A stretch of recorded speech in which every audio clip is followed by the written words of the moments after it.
to Kids Film Review, episode 7. Yay! Yippee! Yippee! Yay! Okay, what film are we doing? We're looking at today. We are looking at James and the Giant Peach. Okay, before we get to that, thank you for your feedback from the last couple of episodes. Yeah. We know the ones with just us, with one child each, didn't really work as well as we hoped. So we're just going to go back to this way for today. For today, anyway. Yeah. Okay, so the film? Yep. In case you don't already know, it's a Roald Dahl book, James and the Giant Peach. This film has been adapted from Roald Dahl. I'm not sure who it's made by. It's made by... Have they? Well, yes, but it's the producer and director who did the Nightmare Before Christmas. Nightmare Before Christmas. So yeah, Henry Selick is the director, and what's his name? No idea. Producer, just I done really Alice in Wonderland. I have no idea, Nathan. You know Brian Rosen? No, Randy Newman? no, he did the music. I have no idea then. Produced by Tim Burton. Oh, Tim Burton. Tim Burton, yes, of course. That's Tim right. Burton did the comic book, the graphic novel of Nightmare Before Christmas, Yeah. and then it was made into Nightmare Before Christmas. That's why it says We Tim are really Burton's going Nightmare off Before. on a tangent. I know, but what I'm saying is with the it's done in the same stop motion style as Nightmare Before Christmas, and Yeah, has and you can see a little bit of Tim Burton in it, I suppose, but not to the extent that some films are. It's not quite as scary as the majority of Tim Burton's but films. it is quite dark in some ways. Yeah, but is. it gets that half from Roald Dahl and half from. Yeah, because Roald Dahl is not the nicest of authors, although he is good. He is good. Anyway, to get a bit of an idea of the film, we're going to see what Caris says about it first, and then we'll get back to you. Okay. So have a look now. Hello. And what's this film called? A peach on a peach. James and the Giant Peach, that's right. What's this Well, one? that one's Ice Age, isn't it? But we're talking about James and the Giant Peach. You're holding it out for everyone to see. Can you tell me what happens in James and the Giant Peach, Caris? What happens in James and the Giant Peach? It's scary. It's scary, is it? Yeah. A chicken was not scary. No, the chicken one's not scary. But, right, okay, so James and the Giant Peach is scary. Why is it scary? Because it's a naughty rainbow and the naughty robots and the naughty ladies. There's naughty ladies and naughty robots and naughty lots of people. They're scary people. Yes, and the naughty rainbow that's fried. It flies, does it? A rainbow. A rainbow. Yes. Does it? Bird is tied Oh, up. yes, the birds, they go up in the air, don't they? And they pull the peach up into the air. Is that right? Is that Yes. good, that bit? Yes, and he can fly. They can fly. and They fly like that, do they? they can wiggle all down into the water. Oh. They go into the water. Yes. And what's the little boy's name? Is the little boy called James? Yeah. And does he make friends with all the people in the peach? Yeah. And who are his friends in the peach? And that There's ladybird. a ladybird, and who else? That robot. The robot. Is that the robot shark? I thought the Yeah. robot shark was scary. Yeah. And does he make friends with a worm, and a grasshopper, Yeah. and a spider, Yeah. and a centipede?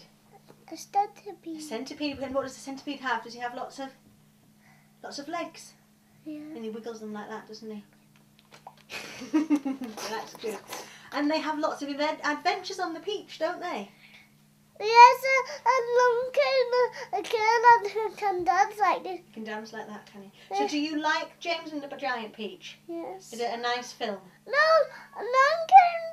that girl and it's a robot. Yes, and they can go down and there he is and they can dance like this. And he can dance, can he? Very good.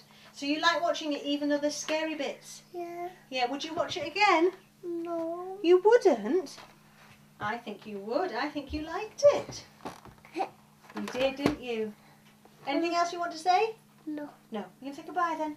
Bye. Bye.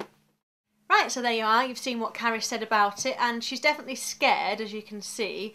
And I think she said that she didn't really want to watch it again, but she has actually watched it, what, 2 or 3 times? 3 times, and she's asked to see it. And she has asked to see it, and she did want to review it, which has actually been more than with some of the other films, hasn't it? Yeah, recently, the reason why we've not done so many episodes recently is because Karis doesn't want to do it. Yeah. So, yeah. Anyway, so just to sum up the whole story, James's parents die, and he's brought up by his nasty aunties, and they really are quite scary. One of them is Joanna Lumley, isn't she? And she's very good.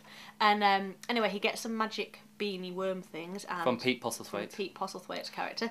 And a big tree grows, and one enormous peach grows. And at some point, James goes into the peach and turns into a cartoon type stop motion boy character, and that's where he meets all of the characters that Karis mentioned, and they go off on their adventure, and basically they roll down the hill into the sea and go across the Atlantic, and then fly a bit because of some seagulls, and end up in New York. Yes. And he starts a new life there, and it's a bit slow in some places, don't you think? Or it's not a fast-paced film. No, it's not really zany, as in like with Madagascar, which is all spectacular. It's a lot more downplayed, but a lot happens. A lot goes on. A lot happens. It's not boring, but it is because of Roald Dahl and the nature of Roald Dahl. It's much more story and character development based, rather than big flashy lights, singing and dancing. Yeah. And it's certainly not in a graphics way overwhelming like some kid films. In fact, I think that's what is a quality about it. Yeah, although the Karis and Seven did like, and I like the music as well. Randy Newman did a good job on the music, and the sing and dance numbers are actually good songs, and especially the one about New York and the one about being best of friends is quite good. I think that brings onto the themes. The themes is definitely friendship and family, and the way that friends can turn into our family, and yeah, that's about it. Yeah, there's a little bit about vengeance, don't you think? Roald Dahl seems to have a bit of a thing about vengeance. Roald Dahl, often the way his characters get their comeuppance at the end is quite harsh sometimes. Yes, and it is in this, which is it's a bit scary in some ways, and Karis definitely remembers certain things about it, but I think she also gets the thrill of it, doesn't she? Yeah. And Seren was quite just mesmerised by it all, really. Yeah. And the other thing I really like about this film is whenever they get into a situation which is they get into a problem and it's a challenging position, they use teamwork, and James uses his head and thinks about things. They use their brains to sort things out. It's almost like little puzzles and tasks and challenges, a bit like Crystal Maze. Yeah, and so it's all about working together as a team and working together with your friends to overcome your difficulties, which I like. It's a good thing. It's a good thing to teach your children, I suppose. So rating, what would you give it? About a 4? Is it worth buying or is it not worth buying? No, it's good, but I don't think it's going to be anybody's favourite film. No, and it's not going to be any child's favourite film. It's worth buying if it's in a pack of 5 like this one. Yes, where you get Ice Age. Just show which of the films you get there. We'll review all of these films over the next year or whatever. So that's why we got it. We kind of just got it with that because we wanted Chicken Run and Ice Age. So yeah. So it's worth it that way. Yeah, 3.5, 4-ish, maybe. It's definitely not a 5. Definitely not a 5, no. But if you like this film, as an adult, if you like this film, I would check out Nightmare Before Christmas and The Corpse Bride and films like that. And even Chicken Run, that's a similar feel to it, which is possibly why it's in here in some ways. I think it's got a similar feel. Yeah. But definitely Tim Burton's animations, and if you're a child, what are the children's films? It's not really like any other kids. That's what I like about it, because it's so different. It is different. Yeah. It's not like just your random average kids film, is it? No, I don't think so. Anyway, can't really help you with that bit. So next week we found a DVD of Help, I'm a Fish. So I bought that from Tesco's for £1, and they've also realised it's on the Love Film. I can watch it for free online, streaming for free online, if we wanted to as well. So we didn't even have to buy it. So we'll probably review that. Although we have also watched Shark's Tale recently, haven't we? So we might review that soon too. Yeah, that's it. Okay then. So thanks for watching, and we'll see you in episode 8. So that was episode 7. Thanks for watching. Bye. Bye.